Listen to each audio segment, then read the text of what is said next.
आज आम देखा जे पूर्व ओडिशा कथा कहली चारोटी ओडिशा कथा कहवा चारोटी भारत जो सब अच्छी कहवा सब तो आरंभ करिया 2026 मसीहा पश्चिम ओडिशार ग्रहस्थिति अनुसार ग्रहस्थिति अनुसार पश्चिम ओडिशा रे से कौन कौन घटिव अग्नि तत्वर प्रभाव सूर्य एवं मंगल उग्रता पश्चिम ओडिशा एक मालभूमि अंचल एप्रिल रु जून मध्य सूर्य व मंगल स्थिति जोगु एठारे हिट वेव अत्यधिक प्रभावशाली हेब तापमात्रा 45 सी रु 48 सी पर्यंत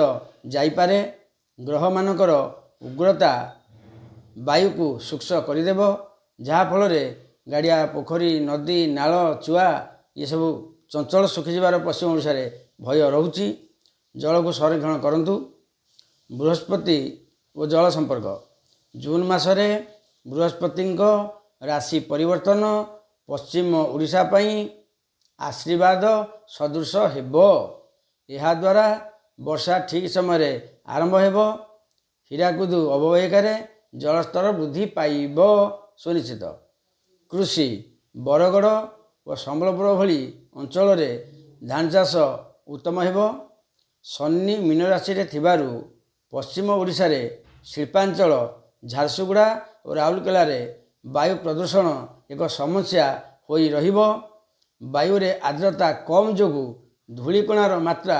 पश्चिम ओडिशा रे अधिक रहिबो राहु को प्रभाव रे यही अंचल रे जून जुलाई मासरे वज्रपात भय बढ़िबो यही समय रे सतर्क रहिबा पई अनुरोध। देखा परवर्ती कथा।